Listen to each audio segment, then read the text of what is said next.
Perintah Kaisar Naga. Jangan lupa, like, komen, dan subscribe, RD1 Channel. Bab 3389, saya ingin mendukung Anda. Pria Parubaya disinggi dengan cepat membentuk perisai di depannya, berharap untuk menahan serangan Dev. Mengaung, naga emas itu meraung, dan sinar pedang yang dipegang oleh pria Parubaya berbaju hijau langsung hancur di bawah pengaruh naga emas. Pada saat yang sama, seluruh kehampaan bergulung, dan langit dan bumi tampak menyatu menjadi satu warna, dan semua orang berada di bawah keagungan Dev. Membunuh, Dev berteriak dengan marah, bergema di seluruh dunia, dan naga emas itu meraung dan menuju ke arah pria Parubaya berbaju hijau. Perisai yang dipasang oleh pria Parubaya berbaju hijau benar-benar runtuh di bawah naga emas. Pria Parubaya di mata Singgi penuh ketakutan, melihat naga emas itu begitu dekat, jantungnya hampir berhenti berdetak. Siapa kamu? Siapa kamu? Kekuatan macam apa ini? Pria Parubaya di wajah Singgi penuh keraguan. Karena kekuatan yang diledakkan Dev telah melampaui jangkauan kekuatan spiritual dan mengandung banyak kekuatan. Sebenarnya ada beberapa jenis kekuatan asli di antara mereka. Anda harus tahu bahwa bahkan bagi para beku di alam kesengsaraan, sangat sulit untuk memahami asal-usulnya, dan tidak mungkin untuk membuka ruang asal, apalagi memahami beberapa asal-usul. Sekarang dia benar-benar merasakan beberapa jenis kekuatan asli dari kekuatan Dev, dan ada juga kekuatan yang tidak dia ketahui. Faktanya, kekuatan tak dikenal itu adalah kekuatan naga. Kekuatan naga dewa adalah yang utama, ditambah dengan kekuatan aslinya. Alasan mengapa Dev menggunakan semua metodenya untuk membunuh dalam satu serangan akan merepotkan jika itu berlangsung lama. Aku tidak akan dibunuh olehmu. Pria Parubaya berbaju hijau meraung dengan marah, dan sebuah labu tiba-tiba muncul di tangannya. Labu itu mulai mengeluarkan kekuatan isap yang menelan langit. Naga emas itu tidak siap dan langsung tersedot ke dalam labu. Melihat pemandangan ini, Dev sedikit mengernyit. Hahaha, apapun kemampuanmu, selama aku memiliki labu penelan langit di tangan, aku bisa menelan semuanya untukmu. Ketika pria Parubaya di Singgi melihat naga emas tersedot oleh labu yang menelan langit, dia tertawa terbahak-bahak.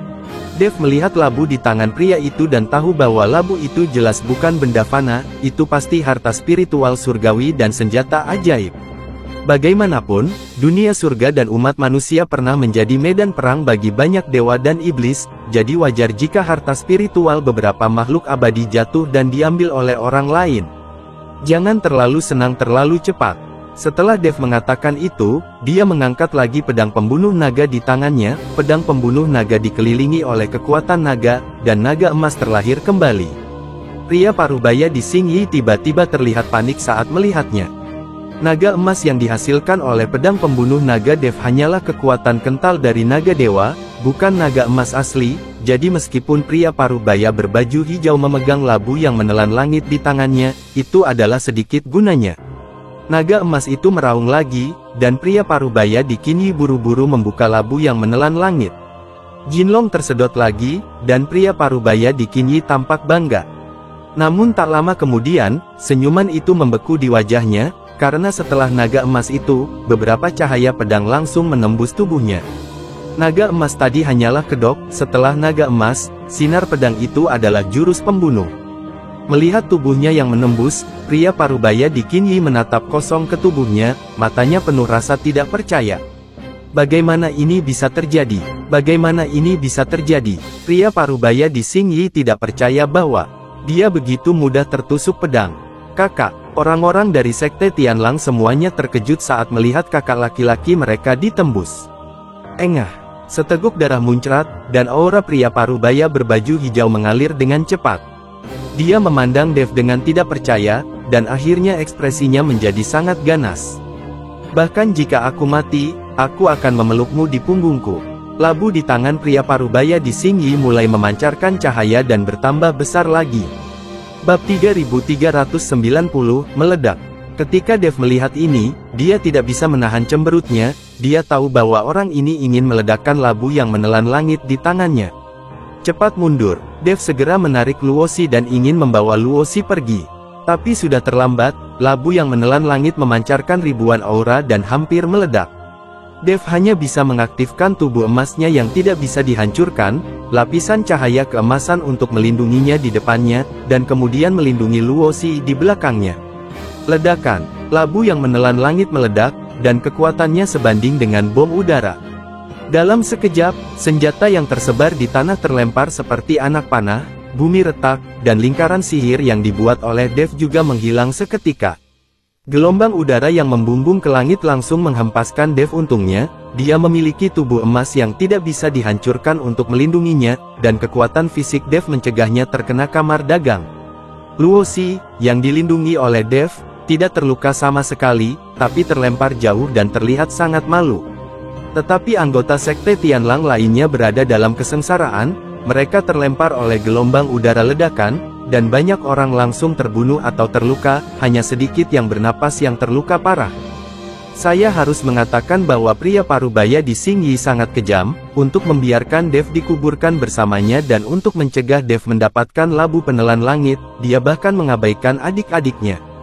Jika bukan karena perlindungan tubuh emas Dev yang tidak bisa dihancurkan dan kekuatan fisiknya, ledakan barusan mungkin akan menjadi bencana.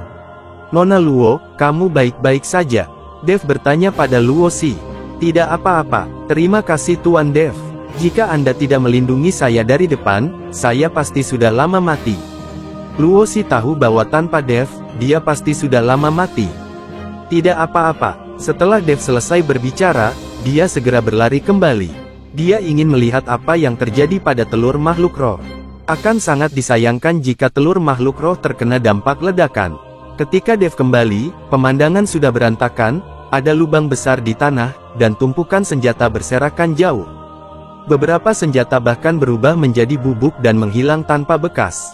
Adapun pria parubaya di Xingyi, dia berubah menjadi udara, bahkan tidak ada sampah yang tersisa. Tetapi ketika Dev melihat telur binatang roh, dia menemukan bahwa telur binatang roh itu masih utuh dan bahkan tidak bergerak, sungguh menakjubkan.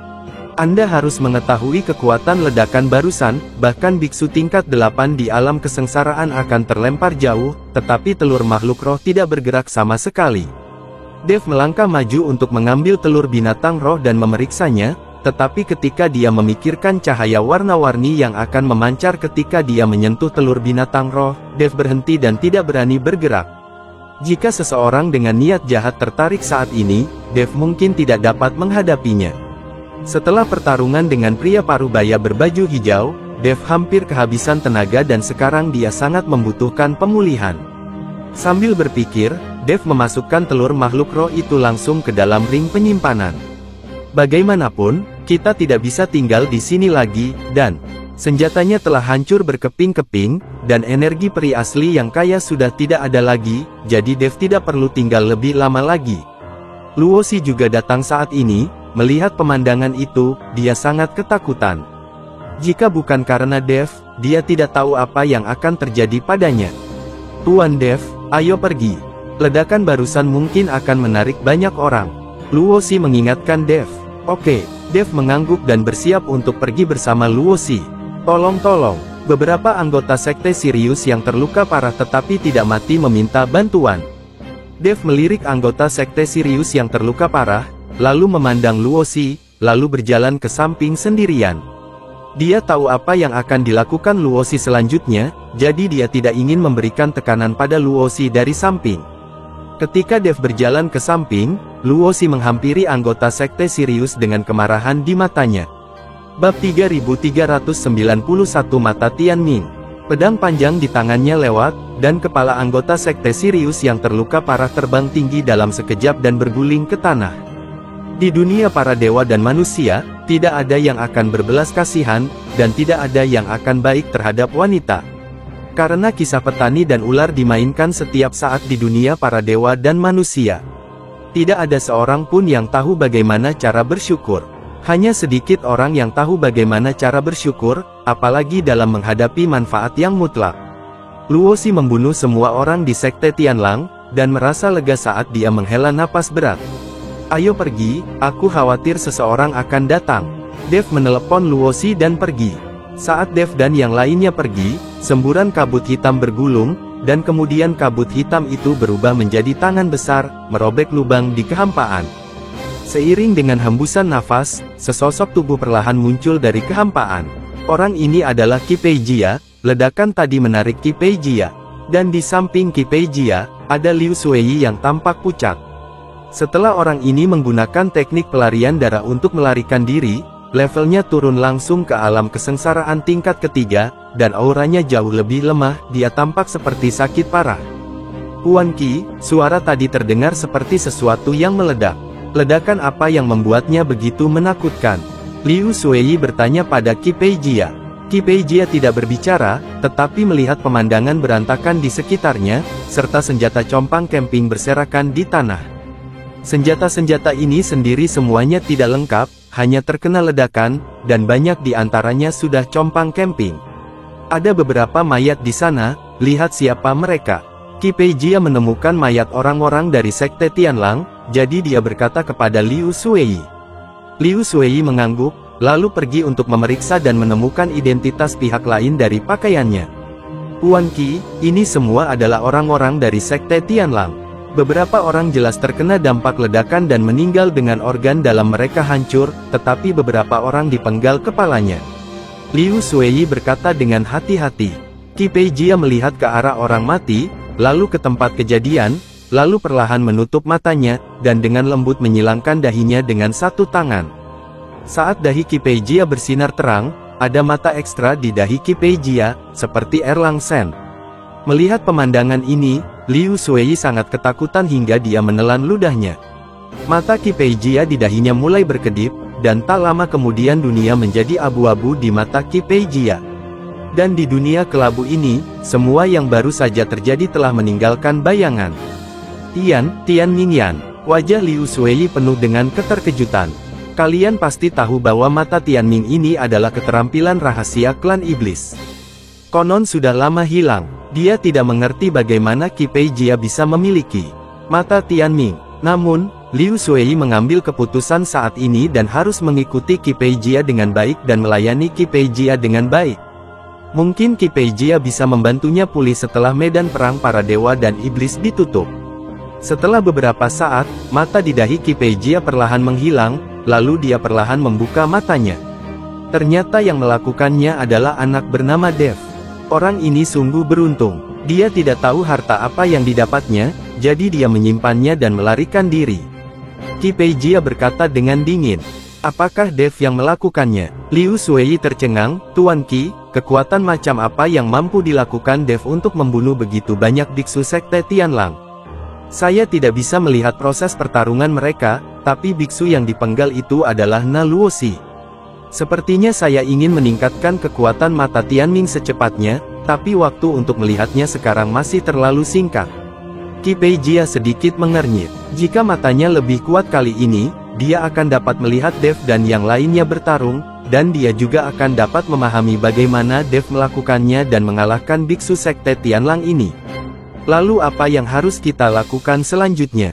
Liu Shuei bertanya. Tentu saja aku mengejarnya. Aku harus menyusul anak itu. Pasti ada rahasia lain di tubuh anak itu. Setelah Qi Peijia selesai berbicara, dia membawa Liu Shuei dan mengejar ke arah menghilangnya Dev dan yang lainnya. Dev dan Luosi berlari jauh-jauh, karena dia tahu akan ada bahaya mengikuti di belakang. Bersambung.